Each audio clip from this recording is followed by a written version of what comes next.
고린도전서 16장 21절부터 24절까지입니다.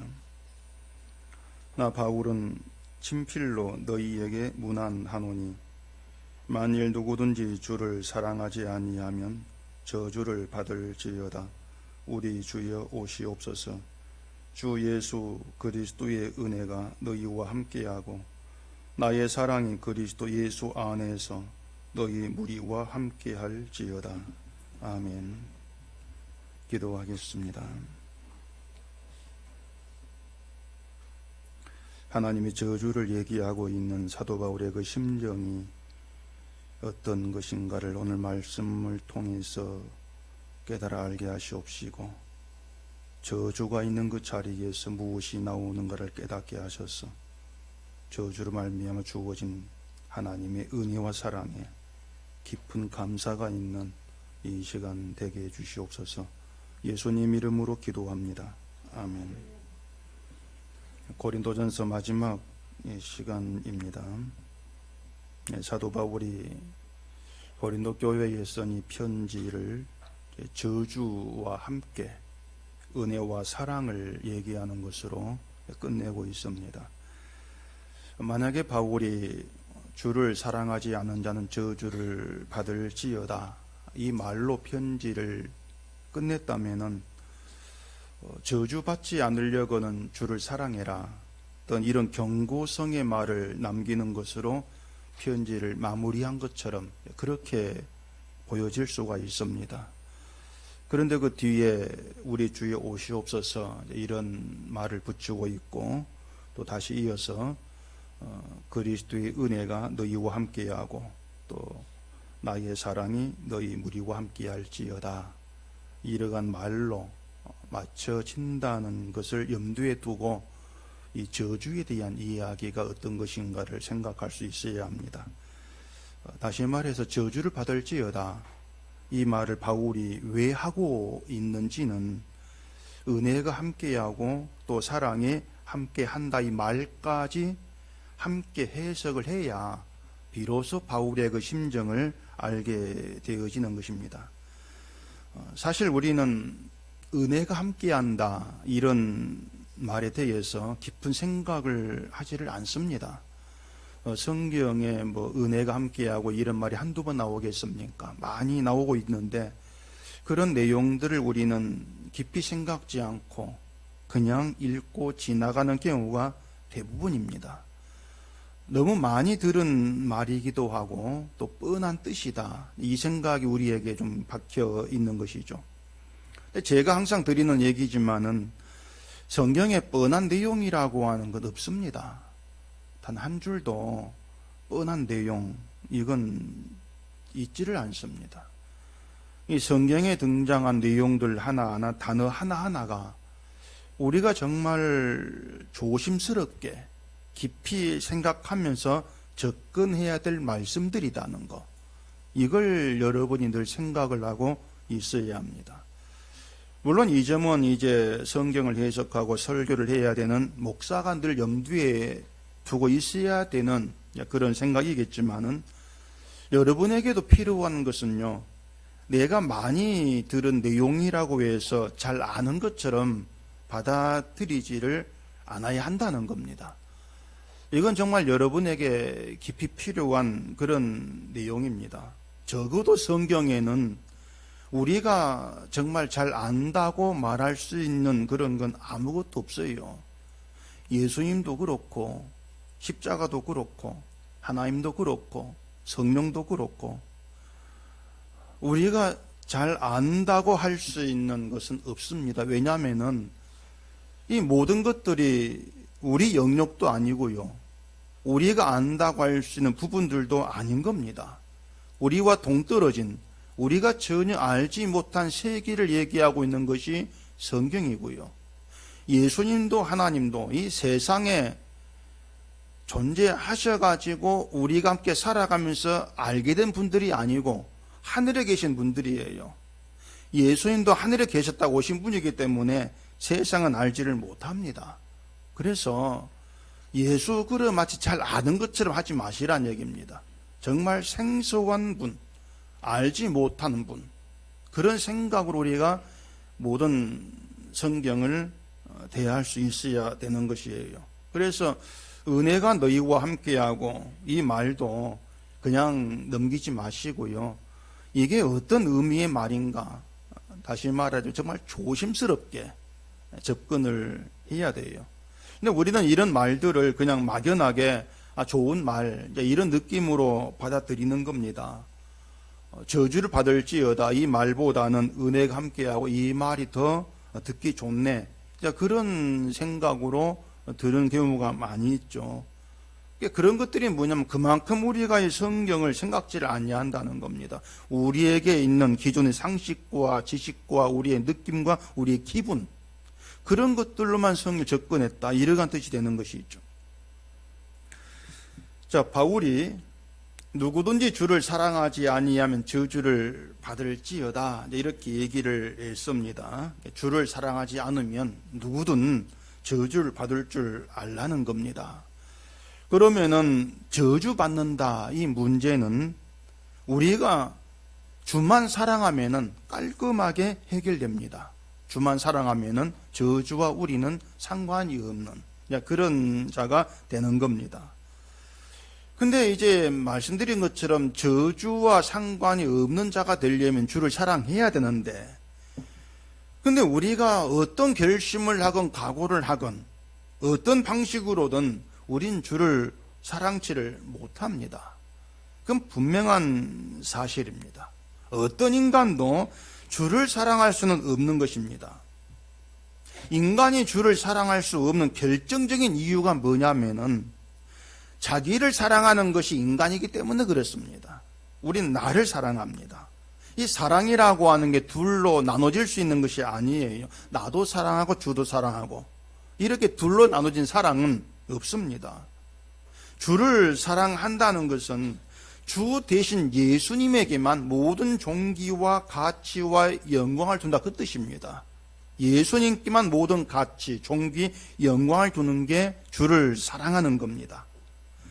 그리고 그것은 반대로 이제 뒤집어 얘기하면은 나 자신에게는 어떤 존귀도 영광도 가치도 두지 아니한, 그 뜻이 된단 말입니다. 예수께만이니까 나에게는 어떤 가치, 영광을 안 두는 겁니다. 근데 우리는 눈만 뜨면은 내 존귀, 내 가치, 내 영광을 위해 살아갑니다. 그렇지 않습니까? 눈만 뜨면 나를 생각이 되어 있습니다. 그런 인간이, 그런 사람이 어떻게 예수님에게만 모든 가치를 두는 그런 주의 사랑이 가능하겠냐고 하는 거예요. 절대 불가능합니다. 그래서 인간은 주를 사랑할 수 없다, 이게 정답인 것이고요. 바울 말대로 하면은 결국 모든 인간은 주를 사랑하지 않는 인간이어서 저주를 받는다. 그게 바울의 얘기가 되어지는 겁니다. 그리고 저주라고 하는 이 상태에서 인간은 무엇으로 이제 벗어나지를 못합니다. 저주의 상태에 붙들려서 어떤 방법, 어떤 것으로도 그 저주에서 해방되지를 못한단 말입니다. 그게 이제 인간의 실상인 겁니다. 근데 기독교인들이, 이 사람들이 자신이 주를 사랑할 수 없다고 생각지를 않습니다. 그렇게 생각지를 않아요. 그냥 믿음이 약해서 내가 게을러서 주를 사랑하지 못하는 것이지, 내가 믿음에 좀 힘을 내고 뭔가 좀 열심을 내고 노력하면 얼마든지 주를 사랑할 수 있다고들 얘기합니다. 목사도 교회에서 하는 얘기가 주를 사랑하는 건 아닙니까? 제발 주를 사랑하라, 주를 사랑해 복 받습니다, 이런 말을 막 하잖아요. 근데 그렇게 주를 사랑하는 말을 당당하게 얘기할 수 있는 게 왜 그런가 하면은 이 주를 사랑하는 것에 대해서 자꾸 바꾸는 거예요. 뭐가 주를 사랑하는 것이냐, 이것을 인간이 가능할 수 있는 것을 바꿔버리는 것입니다. 교회에서 하는 것들이죠. 결국 교회에서 하는 것들, 주일에 예배 드리는 거, 봉사하는 거, 전도하는 거, 선한 일에 힘쓰는 거, 이런 것들을 이제 우리가 주를 사랑하는 어떤 그 증거물로 대체를 해버리는 거예요. 자기 사랑하는 게 주를 사랑하는 것이 아니다, 그걸 생각지를 아니하고 교회와 연관시켜 생각하다 보니까 얼마든지 주를 사랑하는 게 가능해 버린단 말입니다. 교인들도 그게 맞다고 수긍을 해주죠. 내가 알고 있는 상식이나 생각에 맞으니까 그래 맞아. 수긍이 되는 것입니다. 교회의 머리는 예수님이니까 교회에서 하는 건 다 주를 위해 하는 것이고 주의 영광을 위해 하는 것이고 그런 교회 일에 열심을 낼수록 이건 주를 사랑하는 증표야. 이렇게 얘기를 하면서 열심히 주를 사랑하자. 그렇게 얘기할 때 이상하다, 이해가 안 된다. 이렇게 반응한 사람이 없다는 겁니다. 다들 그래 맞구나. 내가 열심히 해서 주를 사랑해야지. 이렇게 반응하는 거죠. 그래서 오히려 주를 사랑할 수 없습니다. 이 말에 반발하는 거예요. 이 사람들이. 사랑할 수 있는데 왜 사랑할 수 없다고 하느냐는 것입니다. 근데 이처럼 주를 사랑할 수 있다 라고 하게 되어지면은 저주를 받을지어다 이 말도 주를 사랑하고 또 사랑하려고 얘기를 쓰는 나에게는 해당이 안 된다. 또 그렇게 생각하지 않겠습니까? 이게 어떤 문제를 이제 가져오는가 하면은 시작부터가 잘못돼 버리는 겁니다. 첫 단초가 잘못 끼워지는 거예요. 바울은 주를 사랑하지 않으면 저주를 받는다고 얘기를 한단 말입니다. 자, 그러면 인간이 언제부터 저주를 받는 존재가 되었습니까? 인간이 언제부터 저주를 받게 되었습니까? 언제부터입니까? 시작이. 선악과를 먹었을 때부터죠. 선악과를 먹으면 죽는다는 게 저주의 선언입니다. 저주 선언이에요. 그래서 인간은 선악과를 먹음으로 이미 저주받은 존재로 출발을 하는 겁니다. 그게 인간 시작이에요. 그리고 모든 인간이 선악과를 먹은 아담 안에서 태어나기 때문에 그것은 아담의 속성을 가진 인간으로 난다 그 뜻입니다. 아담 속성 그걸 그대로 가지고 나오는 거예요. 선악과를 먹은 속성을 가지고 그대로 가지고 태어나는 것인데 그 선악과 먹은 그 속성이 뭐냐면 자기 사랑이에요. 그게 선악과 속성이에요. 지금보다 내가 더 가치 있고 존귀한 존재가 되고자 하는 거, 그래서 선악과 먹었지 않습니까? 인간이. 그 속성, 자기를 사랑하는 그 속성을 가지고 태어난 인간이 주를 사랑할 수가 있느냐? 안 된다는 얘기입니다. 이미 처음부터 이 불가능한, 주위의 사람에 불가능한 그런 존재로 나오는 거예요. 그러니까 이건요, 아무리 1000번 마음을 생각해도 안 된 일입니다. 그래서 바울이 주를 사랑하지 않으면 저주를 받을지어다 이렇게 말을 하는 것은 그 저주라고 하는 인간의 본래 자리, 처음의 자리에 돌아가라 그겁니다. 고린도 교회 하는 말이 제발 우리가 그 인간 처음 자리에 돌아가 생각해보자 그거예요. 본래의 자리에 돌아가서 생각해보자. 그 얘기를 바울이 하고 있는 겁니다. 이게 뭔가 하면 바울은요, 이 고린도 교회에 있었던 모든 그 문제들을 어떻게 보는가 하면은 그 인간이 저주라고 하는 인간의 처음 자리에서 출발하지 않고 있기 때문에 그런 문제가 나온 것으로 그렇게 보고 있는 거예요. 모든 문제들을. 고린도 교회 문제의 중심에는 인간이 있습니다. 인간이 문의 중심에 하나같이 자기가 다른 사람보다 좀 더 가치 있는, 좀 더 인정받을 수 있는 그런 존재가 되고자 하는 그런 선악과의 속성으로 나와진 문제들이었어요. 모든 문제들이. 그래서 바울은 그 문제 해결을 위한 방법을 준 것이 아니었습니다. 복음을 던진 거예요. 그 복음이라고 하는 게 인간 본래의 자리에 시작하지 않습니까? 그게 바울의 문제를 본 시각이었습니다. 십자가가 복음이 인간을 저주라고 하는 그 심판이라고 하는 본래의 자리에 돌아오게 하거든요. 그래 자꾸 고린도 교회에 본래의 자리에 돌아가라고 복음을 전하고 있는 거예요. 그리고 처음의 자리에서 인간 본래 그 자리에 시작하면서 하나님의 사랑과 은혜를 생각해보자 그겁니다. 그게 바울의 취지예요. 요한계시록에 이런 얘기가 있습니다. 요한계시록 2장을 보시죠. 요한계시록 2장 4절입니다. 그러나 너를 책망할 것이 있나니 너의 처음 사랑을 버렸느니라. 그러므로 어디서 떨어졌는지를 생각하고 회개하여 처음 행위를 가지라. 만일 그리하지 아니하고 회개하지 아니하면 내게 가서 내 촛대를 그 자리에서 옮기리라. 자, 에베소 교회에 대한 책망하는 말씀인데, 처음 사랑을 버렸다. 자, 그게 책망이죠.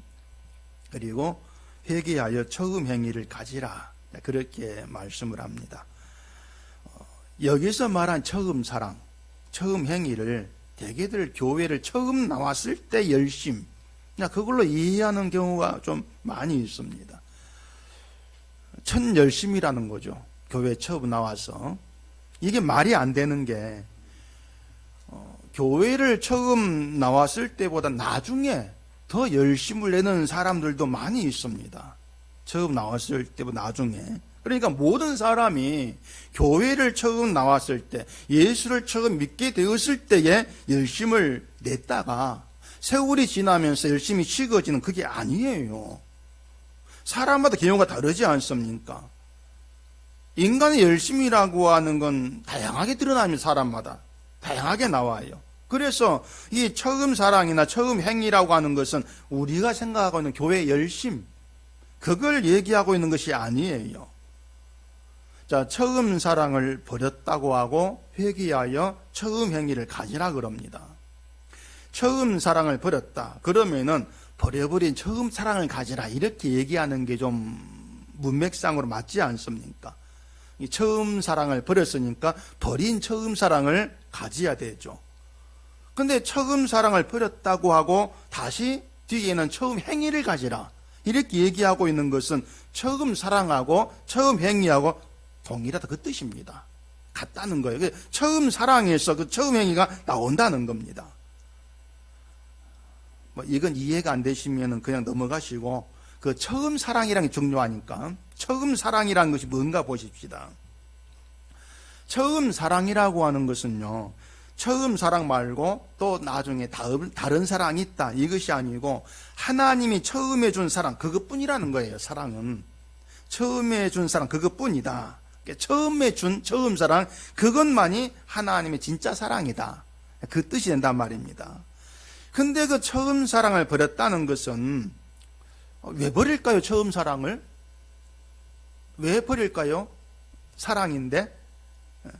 좀 짐작이 좀 안 되십니까? 처음 사랑을 버렸다는 것을 믿음이 있을 때에는 처음 사랑을 가지고 있다가 믿음이 없어져 가지고 버렸다, 이렇게 이해하지 마시고, 그 하나님이 주신 처음 사랑을 버린 이유가 인간이 생각할 때에 그 사랑이 마음에 안 든 거예요. 인간이 원한 사랑이 아니라는 겁니다. 그래, 하나님이 준 사랑에 관심이 없는 거예요. 그것이 좋아하지도 않고, 또 그 처음 사랑에 세상을 사는데 별 필요도 없어요. 그래 버려버린 거예요. 말이 됩니까? 말이 돼요. 그리고 이제 세상을 살아가는 데에 필요하고 도움된다는 사랑을 하나님께 요구하죠. 그게 다른 사랑이에요. 그러니까 처음 사랑을 버리고 내 마음에 맞는 다른 사랑을 하나님께 요구를 하더라는 겁니다. 이것이 세상 교회의 실상이라고 하는 것을 처음 사랑을 버렸다고 하는 에베소 교회 책망으로 드러내는 거예요. 에베소 교회의 문제가 아니고 세상의 인간의 문제라 그 말입니다. 그러니까 에베소 교회만이 아니고 우리 모두가 다 처음 사랑을 버린 자라 말입니다. 우리 모두가 다. 그 처음 사랑이 뭐겠습니까? 그러면은 관심도 가지 않는 거, 별 필요 없다고 생각되는 거, 나에게 세상은 중요하지 않다 생각되는 거, 그 처음 사랑, 이게 뭐겠습니까? 자기 백성을 저주에서 건져준 사랑입니다. 그게 처음 사랑입니다. 근데 그 사랑이 사실 세상 살아가는데 별 도움이 안 돼요. 사람들이 별로 좋아하지도 않는, 인기가 없는 사랑이에요. 그래, 그걸 버려버리고 세상 살아가는데 도움되는 다른 사랑을 요구하고 있는 거죠. 그게 좀 인간의 모습이지 않습니까? 자, 선악과 먹은 인간의 처음 자리가 뭐라 그랬어요? 저주의 자리거든요. 저주. 사망의 자리이고 심판의 자리. 이게 인간이 시작한 처음 자리입니다. 인간의 처음 자리라고 하는 것은 인간에게는 다른 자리가 없다는 겁니다. 처음 자리, 다른 자리 이동하는 그게 아니고 그 처음 자리가 인간의 자리 그대로예요. 교회 생활에 뭐 열심히 있어가지고 믿음이 좋다고 해서 인정받는 다른 자리가 있는 것이 아닌 거예요. 뭐 착하게 살고 열심히 있어가지고 의롭다 인정받는 다른 자리가 마련되어 있는 것도 아닌 거예요. 오직 저주라고 하는 그 처음에 하나의 자리, 그것만 인간에게 주어졌어. 그렇게 시작되었을 뿐이라는 겁니다. 그렇게 저주라고 하는 자리에 있는 우리에게 주어진 것이 하나님의 처음 사랑이다. 저주에서 건져내어서 그 사랑의 다른 공간 이동이 시키는, 그게 처음 사랑이었다는 얘기죠. 그러면 우리가 그런 하나님의 처음 사랑을 우리가 안다면 그게 뭘 의미하는 것이겠어요? 사랑 압니다. 이래 끝나는 게 아니죠. 그 하나님의 처음 사랑을 안다는 것은 자기를 구원될 수 없는 죄인으로 바라본다는 겁니다. 그게 사랑을 아는 거예요. 나를 구원될 수 없는 죄인으로 봅니다, 나는. 저주받을 죄인인데도 구원하신 그 하나님의 사랑에 대해서 하나님, 저는 그 사랑이 좋습니다. 이렇게 감사하는 거, 그게 처음 사랑이 거기 있다는 겁니다. 그 처음 사랑이 좋아서, 구원 자리에 건지는 그 사랑이 좋아서 나는 하나님 다른 건 필요 없어요. 그 처음 사랑이 좋습니다. 그러니 그 처음 사랑을 가지고 있는 거죠. 그게 하나님 백성됨이라는 거예요. 이러한 하나님의 처음 사랑에서 나와지는 거, 그게 처음 행위가 되는 거예요. 처음 사랑이 나오는 게 처음 행위. 그 처음 행위를 가지라 이렇게 얘기하는데, 그러면은 처음 사랑에서 나와지는 처음 행위가 뭘까요? 또 처음 행위라고 하는 것이 뭐겠습니까? 하나님의 사랑을 알았을 때 나와진다는 거 얘기했죠. 자기를 구원될 수 없는 죄인으로 바라본다. 그게 뭐냐면 자기 부인이에요. 자기 부인. 그래서 처음 사랑에서 나와지는 처음 행위는 자기 열심도 아니고 자기 부인이다. 그게 또 여러분들이 알고 있어야 될 내용이에요. 나를 죄인으로 보기 때문에 나에게는 선이 되거나 의가 될 수 있는 것이 나올 수가 없다는, 당연하게 인정될 수밖에 없습니다. 그게 자기 부인 가운데 있는 거죠. 그렇게 처음 행위를 자기 부인으로 생각해 보시란 얘기입니다. 이 자기 부인이란 처음 행위가 우리에게서 나와질 수 있는 행위냐? 아니죠. 인간 자기를 부인할 존재가 못 돼요. 하나님의 처음 사랑만 믿고 그 사랑을 바라보는 그 믿음에 의해서만 가능한 행위가 자기 부인입니다. 믿음으로 가능한 행위. 그렇게 보면은 행함이 없는 믿음은 죽은 믿음이다. 야고보의 말은 틀린 말이 아니에요. 야고보의 행위는 자기 부인을 얘기하고 있으니까. 근데 자기 행함으로 보게 되면 어떻게 되겠습니까? 자기를 믿음이 있는 의로운 자로 보게 되지 않겠습니까? 자기를 다른 사람과 차별되는 행함이 있는 자. 그렇게 오면서 자기의 주가는 더 올라가겠죠. 내 주가가. 바울파, 아볼로파 이런 것도 결국에는 자기 주가, 자기 가치를 올리는 속 의도밖에 안 되는 거예요. 내가 누구를 따라가는 것이 내가 더 이름이 올라가는 것일까? 그걸 따지는 것밖에 안 되는 거예요. 은사 문제도 결국 자기 가치로 연결되어 있죠. 은사를 가지고 더 큰 소리치고 힘을 준 위쪽에 올라서겠다는 겁니다. 그래서 은사를 따지고 있는 거예요. 이 모든 것들이 결국 자기 행함으로 자기를 높이려고 하는 발상이란 얘기입니다. 그리고 이것이 처음 사랑을 버린 거예요. 그것이. 그러면 계시록에서 어디에서 떨어졌는지를 생각하라고 하는데, 그 어디에서 떨어졌겠습니까? 인간이 사랑에서 어디에 떨어졌겠어요? 여러분 자신이 어디에서 떨어진다 생각합니까?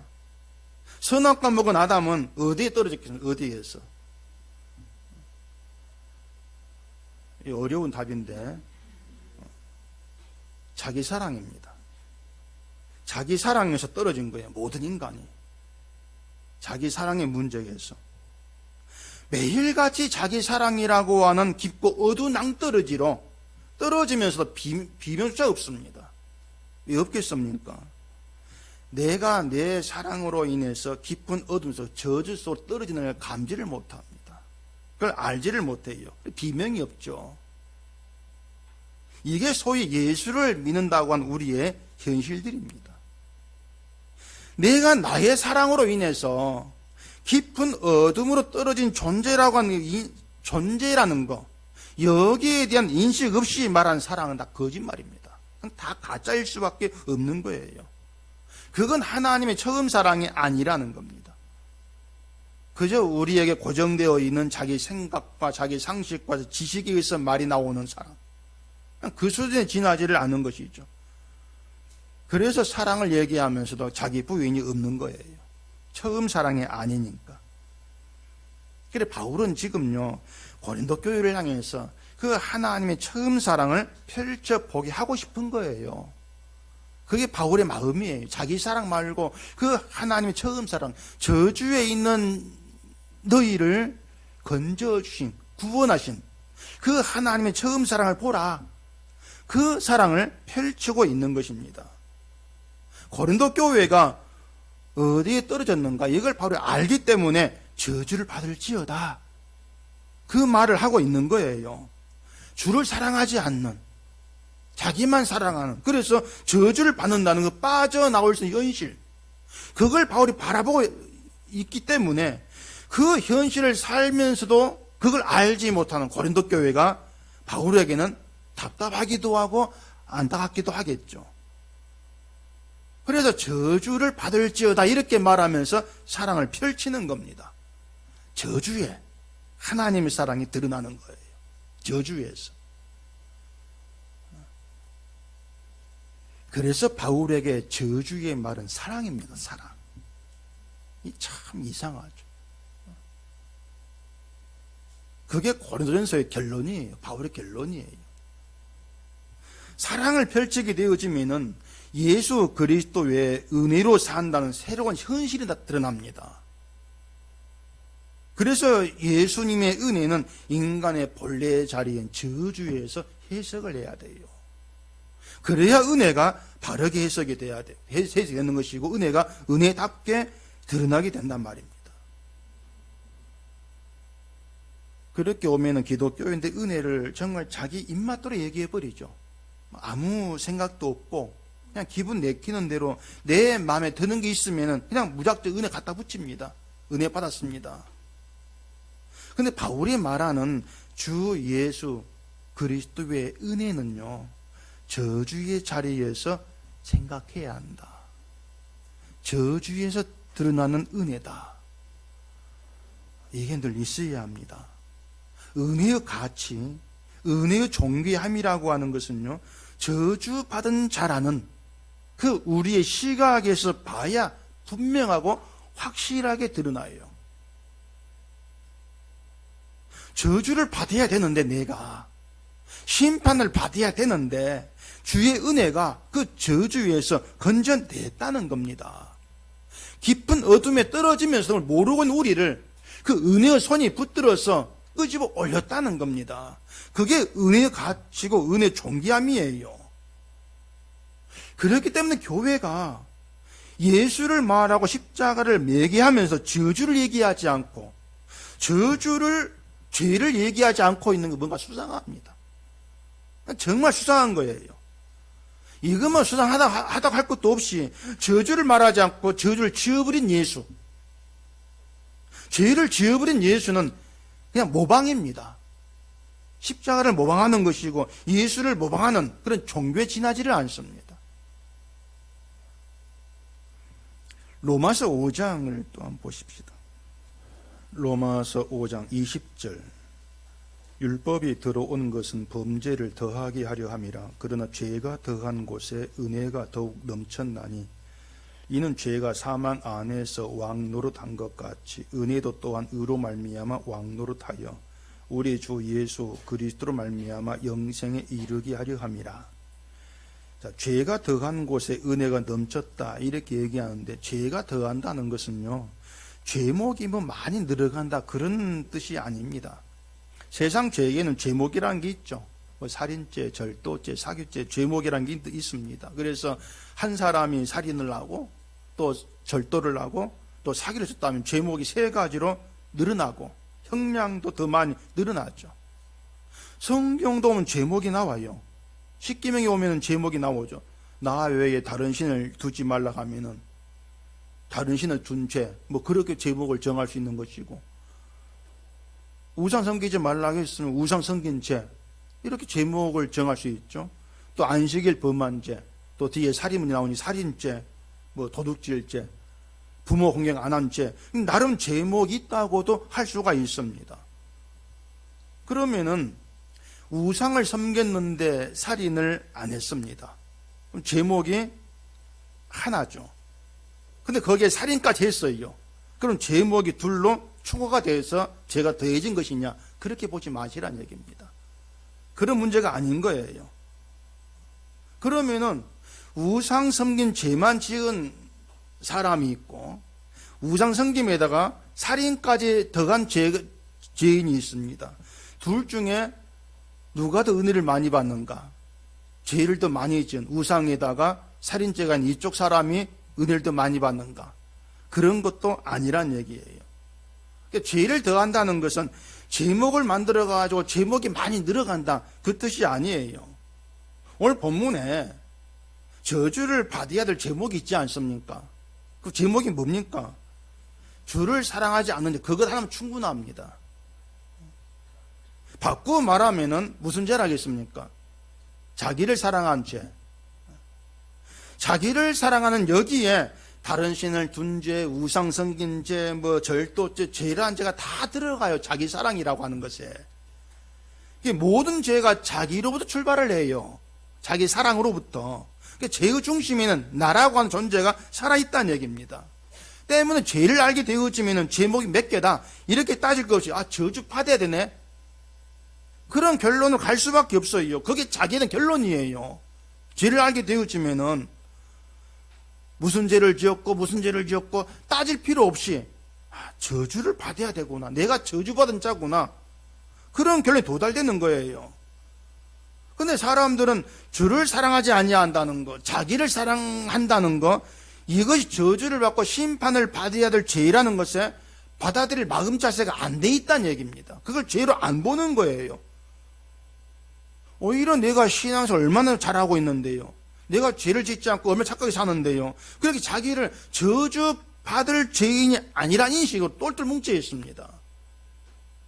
이런 인식이 있기 때문에 누가 잘하는가 자꾸 이런 경쟁이 나오는 거예요. 이게 처음 사랑을 버린 것이라고 하는 거죠.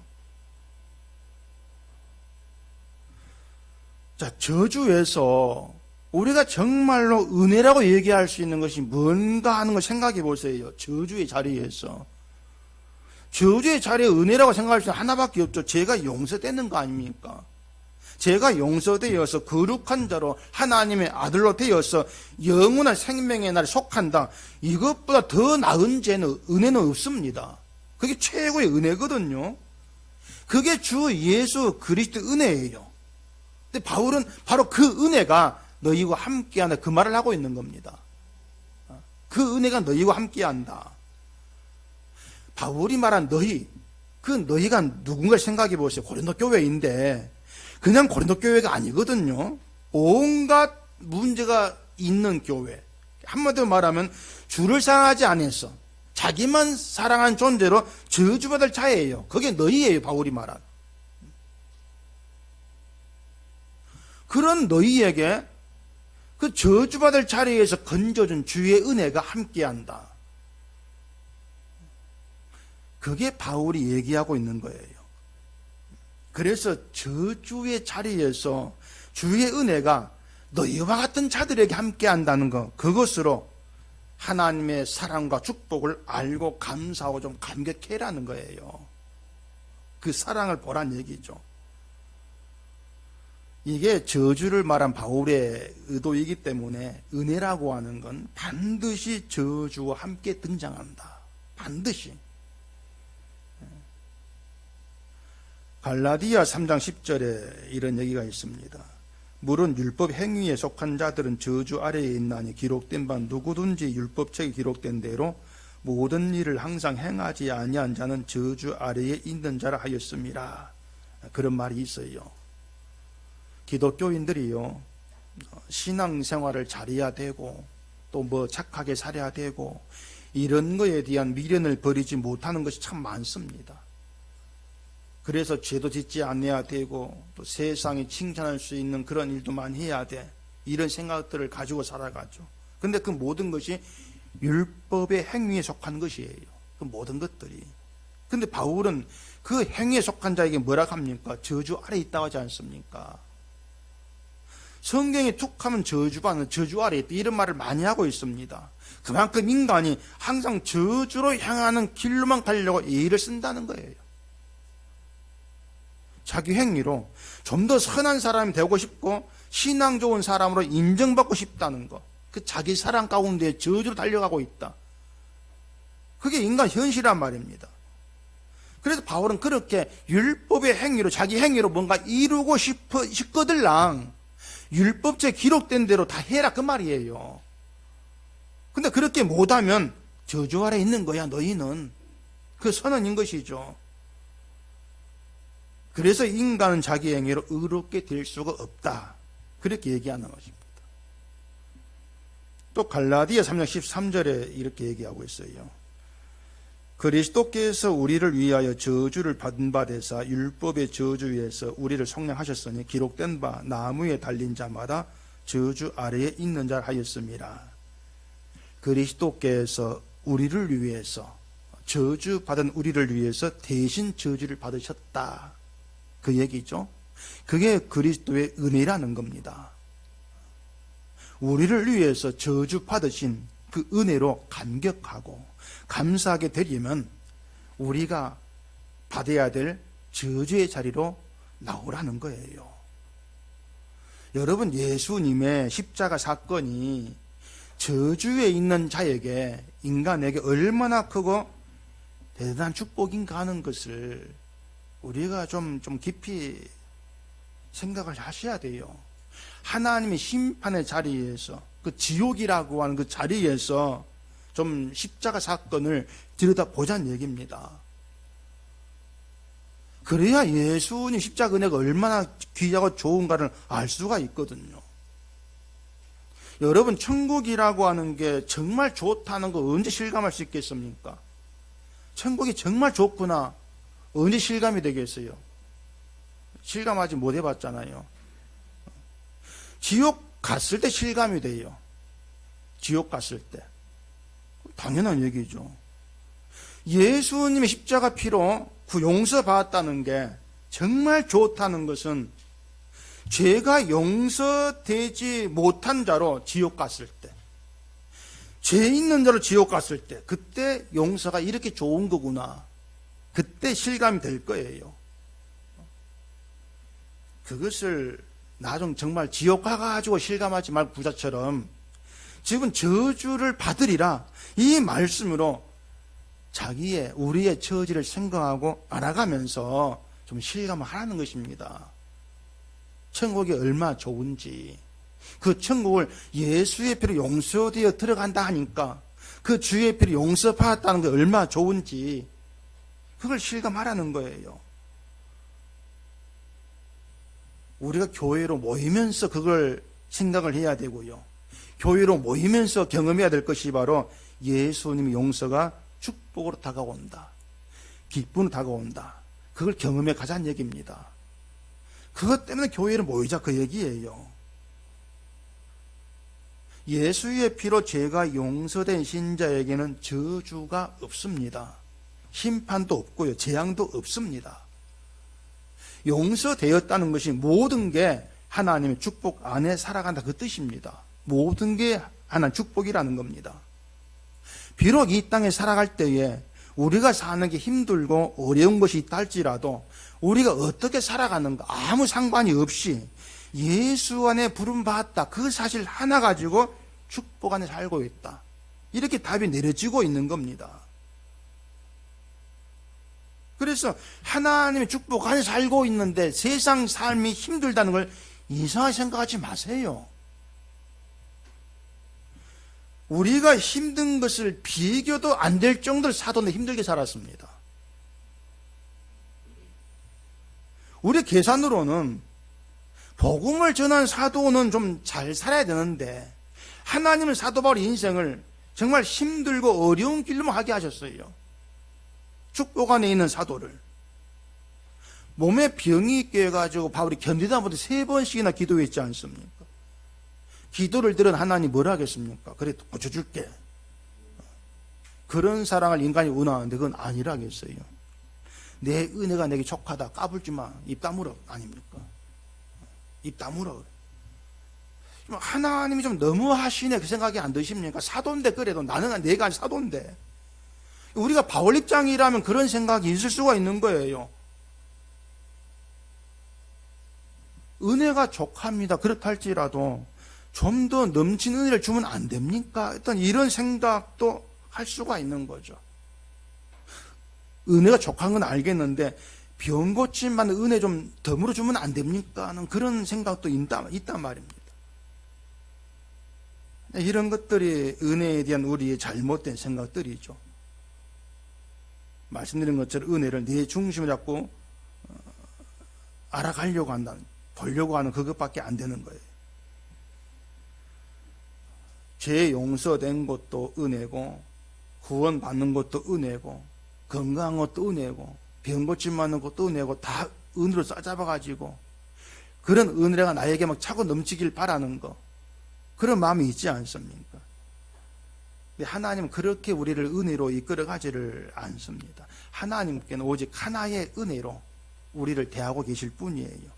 독생자 그리스도가 십자가에 흘리신 피로 죄 용서된 그 은혜로만 우리를 대하십니다. 오직 그 하나로만. 예수의 피의 은혜, 그것만 은혜다. 딴 건 은혜로 생각지 말라는 거, 그것만 은혜다. 그것이죠. 바울에게 내 은혜가 내게 족하다 이렇게 말씀하신 것은 바울이 육신의 병으로 고생하게 하고 복음 때문에 고난받는다 할지라도 하나님께 부름받았고 예수님의 피의 은혜 가운데 있게 된 그것만으로도 바울은 잘된 거야, 그 뜻입니다. 넌 이미 잘됐잖아, 그거예요. 이미 예수의 은혜로 잘된 인생을 살아가는데 거기에 뭐 건강 좀 얹어주고 거기에 돈 얹어준다 해가지고 인생에 더 잘되는 거 없다 그 말입니다. 그래서 우리에게도 은혜로 족하다는 거예요. 우리가 주의 은혜로 족한 자로 함께 그렇게 보인다면은 다른 사람보다 좀 더 잘난 자가 되겠다고 하는 것이 얼마나 어리석은 망상이고 처음 사랑을 버리는 것이라는 걸 우리가 알지 않겠습니까? 주의 은혜가 족한데 어떤 은사를 받았건 내가 병 고친 능력이 있건 방언 능력이 있건 그것은 달라지는 것이 없다. 이걸 좀 알자 그 말입니다. 주의 은혜가 족한데 용서의 은혜가 있는 그게 족한데 돈이 좀 더 많건 적건 그걸로 인간이 달라지는 건 아니다. 그걸 알고 모이자는 거예요. 그게 교회니까. 사랑을 펼치면 그게 보인다는 얘기입니다. 그게 바울의 얘기예요. 그래서 여러분들이 정말 예수 그리스도를 믿는 신자로서 여러분 자신에게 확실하게 알아야 될 것이 바로 그거예요. 신자된 우리에게는 예수 그리스도의 은혜가 함께 한다는 거, 그 은혜 하나로 우리 인생은 잘 됐다는 거, 잘된 인생으로 살아간다는 거, 그게 저와 여러분의 믿음이 돼야 한다는 것입니다. 그리고 교회는 그 믿음으로 함께하고 있는 거예요. 그 믿음으로. 때문에 교회는 모두가 다 잘된 인생을 살고 있는 그런 사람으로 모이고 있는 겁니다. 처음부터 잘된 인생을 사는 사람으로 모이고 있는 거예요. 이게 어찌 생각하면은 이상한 말로, 이상적인 그런 말로 들리겠지만은 성령은 이런 교회를 이룹니다. 그걸로 하나된 교회를 이루어내는 거예요. 그것이 우리가 교회를 함께하며 경험하게 된 천국입니다. 사랑을 펼치니까 걸어간 천국이 보이는 것이죠. 하나님이 우리를 이 땅에 남겨놓으시면서 각자 다른 형편 가운데 있게 하시는 것, 그것은 어떤 형편에서든지 간에 십자가 사랑과 용서의 은혜를 잊지 않고 깨닫고 감사하고 찬송하는 그런 교회로 모아놓기 위해서 그렇게 다양하게 살게 한다는 것을 아시면 돼요.